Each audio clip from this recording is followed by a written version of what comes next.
Saxon Algebra 2, Lesson 67, Radical Denominators. Easy and fun, you'll see. I will first, and we'll talk about how we fix this drama that we find ourselves in. Our instructions in this problem are to simplify. And the problem looks like this: 1 over minus 4 plus the square root of 3. And you may look at this and go, what's to simplify? It looks pretty good to me. The numbers are all small. We can't make that bigger. But there's a giant siren blaring in my head. And now that I'm telling you about it, it's going to start blaring in your head. And it's got lights flashing. They're like the red and blue, kind of like the state patrol. The problem has to do with this denominator and this radical sign. We've talked about this. As mathematicians, we do not like radicals in our denominators. We're fine with them up top, but we don't want to have a weird, possibly irrational number. This one is irrational. We don't want irrational numbers in our denominators. That's just too much trouble. We can live with them in the numerators, as we've said before, but we can't live with them in the denominators. So we have to make this go away. And we've done that before when it looked like that, right? We just multiply by square root of 3 over square root of 3. But now we have this mess, and we have to figure out a way to deal with our denominator when it's in a binomial form. So, we introduce to you the concept of conjugates. A conjugate is a pair of binomials that have a special relationship with each other. And if you're starting with a plus b, the way you find the conjugate is you just flip the sign in between. So, taking our example, minus 4 plus the square root of 3, the conjugate would be minus 4 minus the square root of 3. But conjugates can be simpler. It could be minus 2 minus x, and the conjugate of that would be minus 2 plus x. So, it's simply a matter of reversing that middle sign, not the lead sign, but the middle sign. That's what you do to find a conjugate. So, puffy cloud of knowledge, aren't you glad you know about conjugates? What we do when we have a binomial with a radical sign in the denominator is we multiply the denominator by its conjugate. So let's go back to our problem, minus 4 plus the square root of 3. So we're going to multiply. Notice it's not an equation, so we're going to have to multiply top and bottom. Third rule of algebra. We're going to multiply minus 4 plus. Oh no, I'm sorry. We already have plus. Minus the square root of 3. We have to do it top and bottom. I'm putting parentheses around it. I'm going to put parentheses around this, just so nothing gets messed up with all my cookie binomials here. Now, this is going to be our answer box. The top is easy. It's 1 times that. So the top is going to be minus 4 minus the square root of 3. Later we'll make more complicated numerators so that you have to do some multiplying. But for the first one, John's giving us a super easy situation. So now what we have to do is we have to multiply the bottom. I want to do that on the next page. I don't want to crowd this. So it's going to be minus 4 plus square root of 3 times minus 4 minus square root of 3. Minus 4 plus the square root of 3, and I'm going to stack them. Minus 4 minus the square root of 3.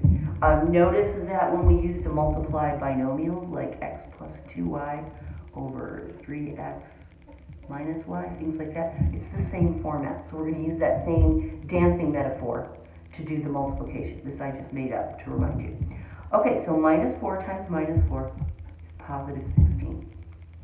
Minus 4 times that, square root of 3, is minus 4 square root of 3. Now, she's done. Switch to this girl. She dances over here.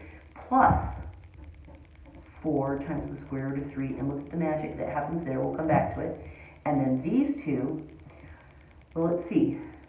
This is going to give us a plain old square root of 3. 2 pigs equals a wolf. And we're going to have a minus sign, so it's going to be minus 3.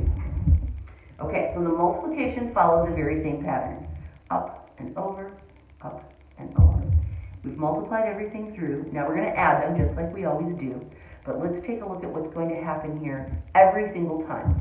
Every single time, we're going to get a pair of terms in the middle that cancel out. That's the magic of what they do. So this will always cancel, and all the drama with the radical signs will go away. That will leave us with, and what I like to do is I like to take this and move it over here so I can see the problem more easily. And later when you get faster at this, I recommend that you even write that number originally over here. It's just easier to see all the pieces. I'm going to cross it out though now because I moved it. So our new denominator is 13. That's what conjugates do. They take sloppy, ugly binomials with radicals and they turn them into a lovely, simple number. So we go back to our problem over 13, and this is the correct answer. Cute, right? As a mathematician, you look at that 13 in your denominator and you breathe a sigh of relief. It's so much better to have this than that. Agreed? Agreed. Okay. Let's do the next one. Yeah, there's just 2 problems to this one. So this is example 67.2. And the problem is 3 over, oh my gosh, look at this drama.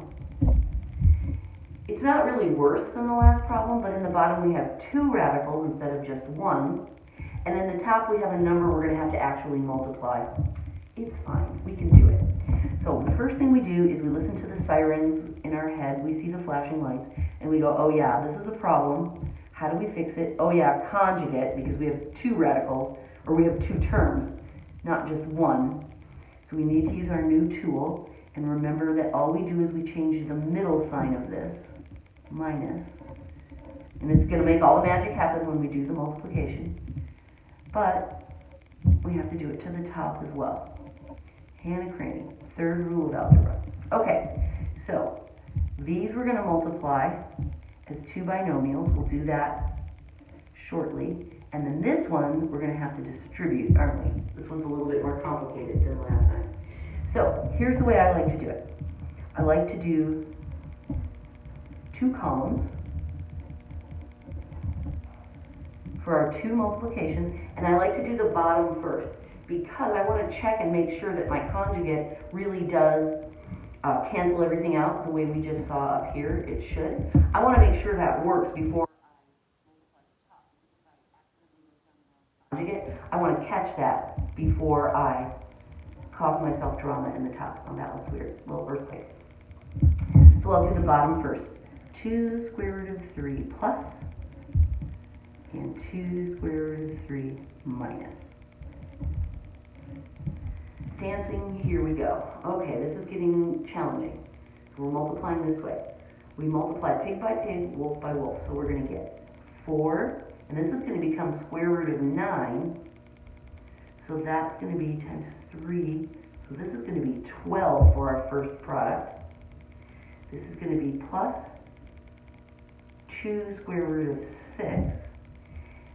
She's done. Now we multiply it this way. Pig to pig, wolf to wolf, so this becomes minus 2 square root of 6. Okay, that's just what we hoped for.